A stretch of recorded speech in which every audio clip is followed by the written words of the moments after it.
Welcome back dears. അപ്പം നമ്മുടെ മഞ്ഞ റോസാപ്പൂക്കളോടുകൂടി ഇന്നത്തെ ദിവസം തുടങ്ങുക കേട്ടോ. നല്ല വെയിലുണ്ടേ. അപ്പം ഞാനൊന്ന് കടയിലോട്ട് ഇറങ്ങി കുറച്ച് പച്ചക്കറിയും കാര്യങ്ങളൊക്കെ വാങ്ങാമെന്ന് വിചാരിച്ചു. അതേ പച്ചക്കറിയൊക്കെ ഒരുവിധം വന്നിരിപ്പുണ്ട് നമ്മുടെ ശർമാജിയുടെ കടയിൽ. ഇതേ സ്പ്രിംഗ് ഓണിയനൊക്കെ ഒത്തിരി വന്നിരിക്കുന്നു. പിന്നെന്താ ഗോപി, കോളിഫ്ലവർ, ഇത് ടിൻഡാന്ന് പറയും. പിന്നെ പാലക്ക്, മല്ലിയില, മട്ടർ, നമ്മുടെ ഗ്രീൻ പീസിൻ്റെ ഫ്രഷ് ആയിട്ടുള്ളത്. മുളക് തന്നെ 2-3 വെറൈറ്റി ഉണ്ടായിരുന്നു. ഇതും പച്ചമഞ്ഞളാട്ടോ. പിന്നെ പച്ചക്കായിരിപ്പുണ്ട്, അത് പക്ഷേ വാടിയിരിക്കുന്നുണ്ട്. ബീൻസും അത്ര സുഖം ഉണ്ടായിരുന്നില്ല.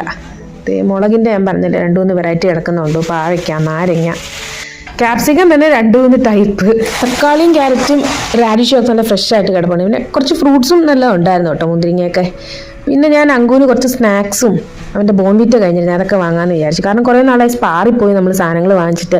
ഈ പൊല്യൂഷൻ കാരണം ഡൽഹിയിലോട്ടും ഗുഡ്ഗാവിലോട്ടൊന്നും പോകാനുള്ള ആ ഒരു റെസ്ട്രിക്ഷൻ കാരണം നമ്മൾ കുറേ നാളായില്ലേ സ്പാറിലൊക്കെ പോയിട്ട്. പിന്നെ സാധനമൊക്കെ വാങ്ങിച്ചു. മുന്തിരിങ്ങ മാത്രം ഞാൻ വാങ്ങിച്ചത് കയ്യിൽ പിടിച്ചുകൊണ്ട് വന്നു. ബാക്കി എല്ലാവരും ഇങ്ങനെ കൊണ്ടുവരും.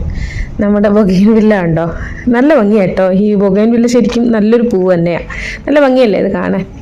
അങ്ങനെ അത്യാവശ്യം വേണ്ട സാധനങ്ങളൊക്കെ ഒന്ന് ഞാൻ പറഞ്ഞല്ലോ സ്പാറി പോകത്തോണ്ടാണ് ഇപ്പോൾ ശർമ്മയുടെ കടയിൽ തന്നെ വന്ന് ഞാൻ നോക്കി വാങ്ങുന്നത്. ഹോർട്ടിക്കൾച്ചറുകാർ വെള്ളം തുറന്നു വിട്ടേക്കുക ചെടിക്ക് വേണ്ടി. ഇതൊരു കുളമായിട്ടുണ്ട്. നമ്മുടെ ആമ്പലിൻ്റെയും താമരയുടെയൊക്കെ ചെടികൾ നിൽക്കുന്ന പോലാണ് ഈ ചെടികളൊക്കെ നിൽക്കുന്നത്. ശ്രദ്ധിക്കാത്തയാണോ എന്തോ, വെള്ളം വെറുതെ ഇങ്ങനെ ഫോഴ്സിൽ കളഞ്ഞുകൊണ്ടിരിക്കുക.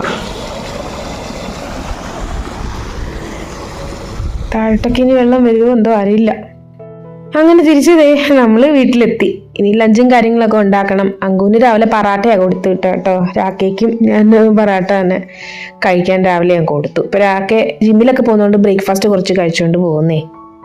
6:30 ഞാനിപ്പോൾ രാവിലെ എഴുന്നേൽക്കുന്നത്. അപ്പോൾ എഴുന്നേറ്റാൽ മതി, അവന് ഒരു 8 മണി ആറാകുമ്പോഴല്ലേ വണ്ടി വരത്തുള്ളൂ. ആ രീതിയിൽ ഞാൻ അഡ്ജസ്റ്റ് ചെയ്തൊക്കെ രാത്രി മനസ്സിൽ വിചാരിച്ച് കിടക്കും. അതിനനുസരിച്ച് രാവിലെ പ്രിപ്പയർ ചെയ്ത് കൊടുക്കും.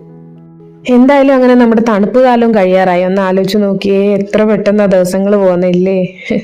അടുത്തതിന് ചൂട് വരും, വീണ്ടും തണുപ്പ്, അതിൻ്റെ ഇടയ്ക്ക് കുറേ വിശേഷങ്ങൾ. എന്തായാലും മനസ്സമാധാനമാണ് ജീവിതത്തിൽ ഏറ്റവും വലുത്. കടയിൽ നിന്ന് സാധനം എത്തിയിട്ടുണ്ട്. ഞാൻ പച്ചമുന്തിരിങ്ങ നന്നായിട്ട് എടുത്തു കേട്ടോ. കാരണം നല്ല ടേസ്റ്റാണ് ഇപ്പോഴത്തെ ഈ മുന്തിരിങ്ങ വരുന്നത്. നാഗ്പൂരിൽ നിന്ന് വരുന്നത്. ഇപ്പോൾ സീസൺ ആണല്ലോ, നമ്മുടെ നാട്ടിലൊക്കെ കിട്ടുന്നുണ്ടാകുമല്ലോ. നാഗ്പൂരാണ് മെയിൻലി ഈ പച്ചമുന്തിരിങ്ങയുടെ കേന്ദ്രം എന്ന് പറയുന്നത്, അവിടെ നിന്നാണ് വരുന്നത്. അപ്പോൾ ഞാൻ എടുക്കുമ്പോൾ കുറച്ച് അധികം വാങ്ങിച്ച് കഴുകി അങ്ങ് വെക്കും. ഇപ്പം വലിയ കേടാകുന്ന ഒരു ടൈമും അല്ലല്ലോ. പിന്നെ ഞാൻ കുറച്ച് കിന്നു എടുത്തു. ഓറഞ്ചിൻ്റെ വേറൊരു ടൈപ്പാണ് കിന്നു, നമ്മുടെ നാടൻ ഓറഞ്ച് പോലെ. പിന്നെ കുറച്ച് ബേറ് വലുതല്ല, ചെറുതായിട്ട് കേട്ടോ. പിന്നെ അനാറ്, പൊമഗ്രനേറ്റ്, ഇത് ടിൻഡേന്ന് ഞാൻ പറഞ്ഞല്ലോ. പിന്നെ പാലക്ക്, ഗോപി, നമ്മുടെ കോളിഫ്ലവർ, പഴം, ബീട്രൂട്ട്, അങ്ങനെ കുറച്ച് സാധനങ്ങളും പിന്നെ അല്ലറ ചില്ലറ അല്ലാത്ത സാധനങ്ങളും. ഇതാണ് ടിൻഡ. നമ്മുടെ നാട്ടിൽ ഞാൻ കണ്ടിട്ടില്ല.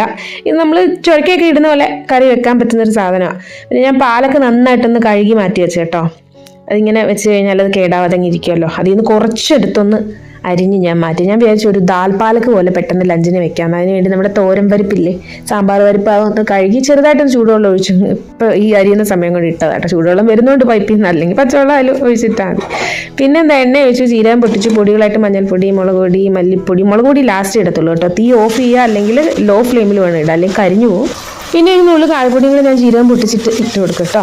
നമ്മുടെ പാലക്കൊക്കെ അതിന് ശേഷം ഇട്ട് കൊടുത്തിട്ട് നന്നായിട്ട് മിക്സ് ചെയ്യുക. പിന്നെ നമ്മുടെ തോരപ്പരിപ്പ് ഇട്ട് കൊടുത്തിട്ട് വീണ്ടും നന്നായിട്ടൊന്ന് മിക്സ് ചെയ്യുക. ആവശ്യത്തിന് ഉപ്പൊക്കെ ഇട്ട് കൊടുക്കാം. പിന്നെ ആവശ്യത്തിന് വെള്ളവും കൂടെ ചേർത്ത് അടച്ച് അവരവരുടെ കുക്കറിൻ്റെ എങ്ങനെയാണോ വേവ് അതിനനുസരിച്ച് വേവിച്ചെടുക്കാം. ഞാനിപ്പോൾ ഹൈ ഫ്ലെയിമിൽ ഒരു 4 വിസിൽ കൊടുത്താൽ എനിക്ക് ഓൾമോസ്റ്റ് വേഗം എൻ്റെ കുക്കറിൽ. അപ്പോൾ നന്നായിട്ട് ഇളക്കി ഉപ്പൊക്കെ ആവശ്യത്തിന് ചേർത്തിട്ട് അടച്ച് ഹൈ ഫ്ലെയിമിൽ 4 വിസിൽ കൊടുക്കാം.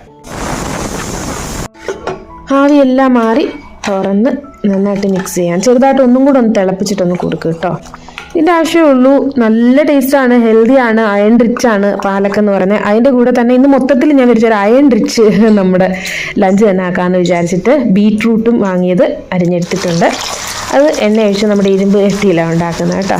എണ്ണ ചൂടായിട്ട് നമ്മുടെ ബീട്രൂട്ട് ഇട്ട് കൊടുത്ത് മിക്സ് ചെയ്തെടുക്കാം. പിന്നെ ഞാനൊരു ക്യാരറ്റും കൂടെ അരിഞ്ഞിടുന്നുണ്ട്. കാരണം എത്രത്തോളം ഹെൽത്തി ആവോ അത്രത്തോളം ഉണ്ടാക്കുമ്പോൾ അങ്ങ് ഞാൻ ഉണ്ടാക്കുകയും. അപ്പോൾ നമ്മുടെ സിമ്പിളായിട്ട് ബീട്രൂട്ടും ക്യാരറ്റും കൂടെ ഒരു മെഴുക്ക് പുരട്ടി, കുറച്ച് മഞ്ഞൾപ്പൊടിയും മുളക് പൊടിയും ഉപ്പും കൂടെ ഇട്ടിട്ട് വീണ്ടും നന്നായിട്ടൊന്ന് മിക്സ് ചെയ്തിട്ട് അടച്ച് വെച്ച് ഒന്ന് വേവിക്കാം ലോ ഫ്ലെയിമിൽ. ഈ ഇരുമ്പ് ചട്ടി പെട്ടെന്ന് നല്ല ടേസ്റ്റി ആയിട്ട് നമുക്ക് വഴന്ന് കിട്ടും കേട്ടോ. അതാണ് ഈ ഒരു ചട്ടി എനിക്കിഷ്ടം. പിന്നെ നമ്മൾ പെട്ടെന്ന് അതിനകത്തുനിന്ന് മാറ്റണമെന്നേ ഉള്ളൂ ഉണ്ടാക്കി കഴിഞ്ഞിട്ട്. അതിനകത്ത് വെച്ചുകൊണ്ടിരിക്കരുത്. അപ്പോൾ ഇടയ്ക്കിടയ്ക്ക് നമുക്കൊന്ന് തുറന്നൊന്ന് ഇളക്കി കൊടുക്കാം. അപ്പോൾ അത് നന്നായിട്ടൊന്ന് വറന്ന് കിട്ടും. ലാസ്റ്റ് ആകുമ്പോഴത്തേക്കും നമ്മൾ ഉപ്പും കാര്യങ്ങളൊക്കെ നോക്കിയിട്ട് തുറന്നിട്ടിട്ട് ഒന്നും കൂടെ ഒന്ന് നന്നായിട്ട് മിക്സ് ചെയ്യാം. ഞാൻ പറഞ്ഞാൽ ഈ ഇരുമ്പ് ചട്ടിയിൽ ഉണ്ടാക്കുമ്പോൾ ഒരു പ്രത്യേക ടേസ്റ്റുമാണ്. പെട്ടെന്ന് നമ്മുടെ പച്ചക്കറിയും കാര്യങ്ങളും എന്താ വെച്ചാൽ വാടി കിട്ടുകയും ചെയ്യും. എന്നിട്ട് ഞാനത് ഒരു പാത്രത്തോട്ട് മാറ്റി വയ്ക്കാൻ ഞാൻ പറഞ്ഞല്ലോ. ഇതിനകത്ത് ഇരിക്കുമ്പോൾ ആ ഒരു നമ്മുടെ ഇരുമ്പിൻ്റെ ഒരു ടേസ്റ്റ് ചിലപ്പോൾ വരും. അപ്പോൾ ഒന്നാമത് ഇതൊക്കെ കൂടുതലായിട്ട് സംഭവമായി ബീട്രൂട്ടും ക്യാരറ്റും എന്നൊക്കെ പറഞ്ഞത്. അപ്പോൾ ഞാനത് മാറ്റി വെച്ചു. പിന്നെ കൂടെ ബൂന്തി റൈത്തയും കുറച്ച് നമ്മുടെ തൈരിലേക്ക് ഞാൻ എപ്പോഴും കാണിക്കുന്ന പോലെ നമ്മുടെ ബൂന്തി റൈത്ത ബൂന്തി ഇട്ടിട്ട് നന്നായിട്ട് മിക്സ് ചെയ്യാം. ഈ റൈത്ത ബൂന്തി എന്ന് പറയുന്ന ഉപ്പാട്ടോ, സോൾട്ടിയാണ്, നമ്മുടെ ലഡുവിൻ്റെ ബൂന്തി അല്ല. എനിക്കറിയത്തില്ല, ചിലർക്ക് അറിഞ്ഞുകൂടാത്തവർക്ക് ഞാൻ പറയാം കേട്ടോ. ഇവിടെയൊക്കെ ഉള്ളവർക്ക് അറിയാം, ഇപ്പോൾ ഒരു വിധപ്പെട്ട എല്ലാവർക്കും അറിയാം ഈ റൈത്ത ബൂന്തി എന്താണെന്നൊക്കെ. അപ്പോൾ അതേ നമ്മുടെ ലഞ്ച് ഇതാണേ. ചോറുണ്ട്, നമ്മുടെ ദാൽ പാലക്ക്, ബൂന്തി റൈത്ത, പിന്നെ സൈഡ് ഡിഷായിട്ട് കുറച്ച് നെല്ലിക്ക അച്ചാറും നമ്മുടെ ബീട്രൂട്ട് ക്യാരറ്റ് മെഴുക്ക് വരട്ടി. ഓരോ ഹെൽത്തി അല്ലേ.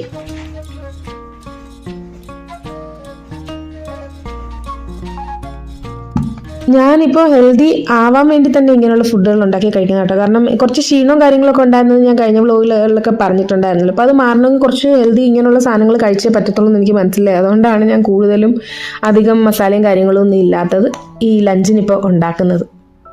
പിന്നെ നമ്മുടെ ഫ്രണ്ടിലെ കപ്പലണ്ടി ഇരുന്ന സ്ഥാനത്തേക്ക് ഇനി മുന്തിരിങ്ങയും ഫ്രൂട്ട്സും ഇടം പിടിച്ചു. കപ്പലണ്ടി മാറ്റി കേട്ടോ. ഇനി അധികം കപ്പലണ്ടി നമ്മൾ കഴിക്കുന്നത് ശരിയല്ല, ഗ്യാസും കാര്യങ്ങളൊക്കെ കയറും. തണുപ്പ് പോലെയല്ല ഇനി അങ്ങോട്ട് ക്ലൈമറ്റ് മാറുമ്പോൾ.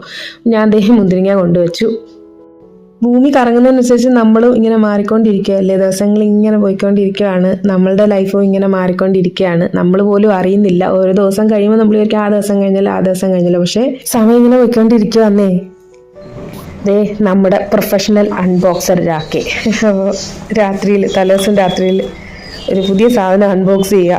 അതെന്താണ് ഞാൻ കാണിച്ചു തരാം. കുറച്ച് ഹാൻഡിൽ വിത്ത് കെയർ ആയണ്ട ഇത്രയും രീതിയിൽ നല്ല രീതിയിൽ റാപ്പ് ചെയ്ത് വന്ന കേട്ടോ. ഓൾമോസ്റ്റ് നിങ്ങൾക്ക് മനസ്സിലായി കാണും ഈ ഫ്രജൈലിനൊക്കെ എഴുതിയപ്പോൾ. വേറൊന്നും അല്ല, കണ്ണാടി പാത്രം തന്നെ, നമ്മുടെ ബോറോസിലിൻ്റെ ബൗള് പോലത്തെ ഒരു സാധനം കേട്ടോ.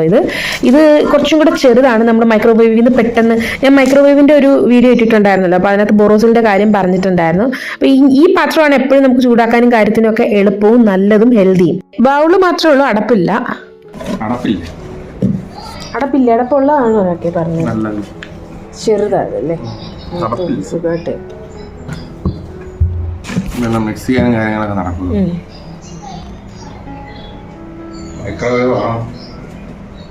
ബോറോസിൽ എന്ന് പറയുന്ന മൈക്രോവേവബിൾ ആണ്.